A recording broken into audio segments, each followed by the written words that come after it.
Hello dear students and welcome back to my channel. In my previous video, I have explained communication skills unit 1 long answers. So this video is the continuation and this is the part 3. Question number 5. Elaborate on the barriers that one encounters while speaking and how to improve speaking skills. Speaking एक बहुत ही important skill है जिसका इस्तेमाल हम कर सकते हैं खुद के आइडियाज थॉट्स को शेयर और एक्सप्रेस करने के लिए, लेकिन लोगों को काफी प्रॉब्लम्स का सामना करना पड़ता है जब वो बात करते हैं कुछ बैरियर्स की वजह से। बैरियर्स यानी कि जो चीजें हमें बोलने से रोकती हैं, इन रुकावटों की वजह से हमारी जो स्पीच होती है उसमें क्लैरिटी नहीं होती, यानी कि वो क्लियर नहीं होती और जो स्पीकर का कॉन्फिडेंस होता है वो भी कम हो जाता है। बैरियर्स वाइल स्पीकिंग यानी कि क्या रुकावटें आती हैं जब कोई इंसान बात करता है। तो पहला बैरियर ये है कि अगर उस इंसान का कॉन्फिडेंस कम हो तब जब वो बात करता है तो नर्वसनेस के साथ बात करता है, क्योंकि उसे डर लगता है कि लोग उसे जज करेंगे, हो सकता है कि उसके वर्ड्स सही ना निकले प्रॉपरली। सेकेंड इज कि अगर आपकी वोकैबुलरी अच्छी नहीं है, आपको ज़्यादा वर्ड्स पता नहीं है, तब आपको डिफ़िकल्टी हो सकती है खुद को एक्सप्रेस करने में क्लियर वे में।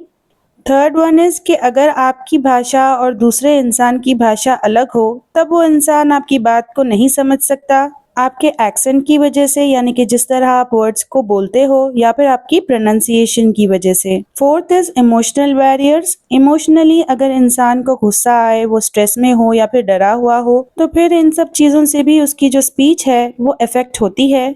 Next is physical barriers. अगर जब स्पीकर बात कर रहा हो तब उसे आवाज सुनाई दे या फिर बहुत ज्यादा डिस्टरबेंस, फिर इसका असर उसकी स्पीच में नजर आएगा, उसकी कम्युनिकेशन में। अगर लोग स्पीकर को हेट करें या फिर उसकी तरफ नेगेटिव एटीट्यूड दिखाएं जब वो स्पीक करे, तो लिसनर जो है वो इग्नोर कर सकता है स्पीकर के मैसेज को, एंड ये भी एक बैरियर होता है, एक रुकावट होती है। Ways to improve speaking skills. एक अच्छा स्पीकर बनने के लिए जरूरी है कि आप डेली प्रैक्टिस करो। अगर आप जोर से रीडिंग करो या फिर अपनी आवाज को रिकॉर्ड करो तो इससे भी आपकी स्पीच इम्प्रूव हो सकती है, आपकी प्रोनाउंसिएशन भी इम्प्रूव हो सकती है। अगर आप अच्छे स्पीकर्स को सुनो और देखो इंग्लिश वीडियोस, तब इससे आपका कॉन्फिडेंस बिल्ड होगा। एक स्पीकर को चाहिए कि वो अपनी वोकैबुलरी को बढ़ाए। वोकैबुलरी यानी कि वर्ड्स को सीखे, हर रोज उसे नए वर्ड्स को सीखना चाहिए। एक डिक्शनरी का इस्तेमाल करे और प्रैक्टिस करे सेंटेंसेस, ताकि उसे याद करने में मदद हो। ये जरूरी है कि उसकी बॉडी लैंग्वेज पॉजिटिव हो, यानी कि वो सीधा ठहरे, स्माइल करे, आई कांटेक्ट मेंटेन करे। एक इंसान बिना रुके, बिना हेजिटेट किए, फ्लुएंसी के साथ तभी बात करता है जब उसने काफी ज्यादा प्रैक्टिस की हो स्लोली बात करने की, जिससे उसकी बातचीत यानी कि कम्युनिकेशन क्लियर होती है और बेहतर भी। फाइनली एक इंसान को अपने डर को हटाना चाहिए, छोटी छोटी बातचीत को कर कर, स्मॉल कॉन्वर्जेशंस, और फिर धीरे धीरे वो बड़े ऑडियंसेस से बात भी कर सकता है। कंक्लूजन यानी कि एंड। जितने भी बैरियर्स होते हैं यानी कि रुकावटें जो कि बोलने में आती हैं, उन सभी रुकावटों को आप कम कर सकते हो कंटिन्यूसली बात करके, एफर्ट डाल के और प्रैक्टिस करके। एक कॉन्फिडेंट स्पीकर जो होता है वो अच्छे वर्ड्स का इस्तेमाल करता है, क्लियरली वर्ड्स को प्रोनाउंस करता है, उसकी बॉडी लैंग्वेज काफी ज्यादा रिस्पेक्टेबल और पोलाइट होती है और वो बड़ी आसानी से अपने आइडियाज को दूसरों से कम्युनिकेट कर पाता है और वो इंस्पायर भी करता है दूसरों को। इफेक्टिव स्पीकिंग यानी कि ऐसा तरीका बोलने का जिससे एक डिफरेंस आए आपके लिसनर में, तो वो सिर्फ वर्ड्स के इस्तेमाल से नहीं आती। ये इस बात पर भी डिपेंड करता है कि एक इंसान खुद को कैसे एक्सप्रेस करता है, बड़े ही कॉन्फिडेंस और इज्जत के साथ। Question number 6, describe the principles of digital literacy. Digital literacy का मतलब है कि किस तरह आप ऑनलाइन डिजिटल टूल्स, डिवाइसेस और इंटरनेट का इस्तेमाल करते हो एक सही और सुरक्षित तरीके से। ये सिर्फ इस बारे में नहीं है कि किस तरह आपको कंप्यूटर्स या फिर मोबाइल फोन्स को चलाने आता हो, बल्कि इस बारे में है कि आपकी अंडरस्टैंडिंग क्या है, आप किस तरह लोगों से बात करते हो, बिहेव करते हो responsibly online. Principles of digital literacy. Principles means rules. Number 1 is access. Access का मतलब है कि लोगों को आसानी से एक्सेस मिलना चाहिए, यानी कि वो इजीली यूज कर पाएं डिजिटल टूल्स को, जैसे कि कंप्यूटर्स या फिर स्मार्टफोन्स या फिर इंटरनेट। बिना एक्सेस के कोई भी डिजिटली लिटरेट नहीं बन सकता, यानी कि उससे डिजिटल नॉलेज नहीं होगी।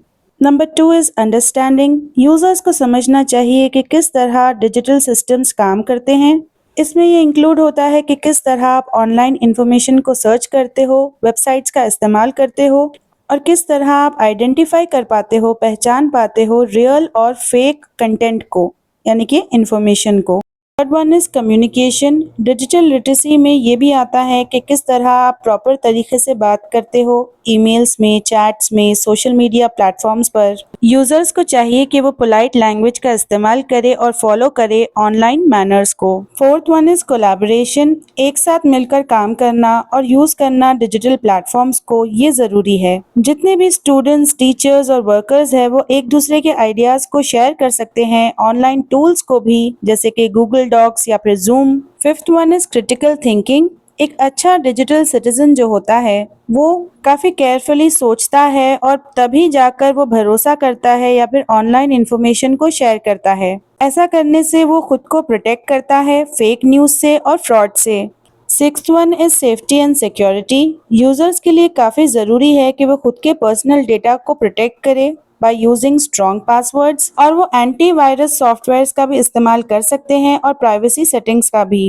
एंटीवायरस सॉफ्टवेयर बचाता है आपके कंप्यूटर को वायरस से जो कि आपके कंप्यूटर के पर्सनल डेटा को हार्म करता है।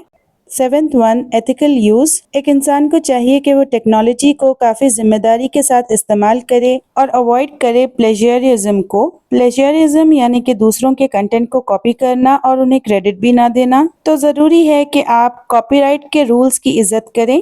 कंक्लूजन यानी कि एंड, डिजिटल नॉलेज होना, डिजिटल लिटरेसी होना काफ़ी मदद करता है लोगों की जीने में, सीखने में, काम करने में इफेक्टिव तरीके से इस मॉडर्न वर्ल्ड में। और इन प्रिंसिपल्स को फॉलो करके एक इंसान टेक्नोलॉजी को स्मार्टली और सेफली यूज कर सकता है। Question number 7, describe the various techniques of effective reading.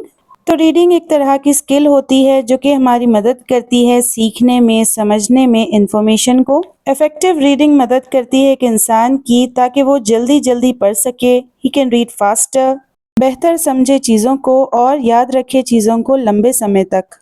तो अच्छी रीडिंग करने के कुछ मेथड्स या फिर वेज होते हैं, यानी कि टेक्निक्स। Number 1, previewing. प्रीव्यूइंग यानी कि रीडिंग करने से पहले आप टाइटल, हेडिंग्स, पिक्चर्स, ये सारी चीज़ों को नोटिस करो। इससे आपको एक क्लियर आइडिया हो जाएगा कि जो टेक्स्ट है वो किसके बारे में है। Second one is skimming.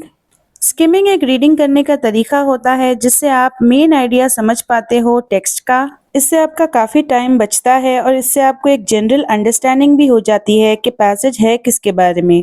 Third one is scanning. Scanning का मतलब है स्पेसिफिक इंफॉर्मेशन को ढूंढना, जैसे कि डेट्स, नेम्स या फिर नंबर्स। एग्जाम्स के टाइम पर स्कैनिंग एक काफ़ी यूजफुल स्किल होती है डेटा को रीड करने के लिए। Fourth one is intensive reading. ये एक तरीका होता है रीडिंग का जिसमें आप डीपली अंडरस्टैंड करने की कोशिश करते हो कि जो पैसेज है वो किसके बारे में है। जो रीडर होता है वो धीरे धीरे रीड करता है और वो कॉन्सेंट्रेट करने की कोशिश करता है वर्ड्स पर, वोकैबुलरी पर, और फुल मीनिंग समझने की कोशिश करता है। Fifth one is extensive reading. ये रीडिंग होती है फन के लिए, प्लेजर के लिए, जैसे कि नॉवेल्स, मैगजीन्स और दूसरी कहानियों को पढ़ना। इससे आपकी लैंग्वेज इंप्रूव होती है नेचुरल तरीके से।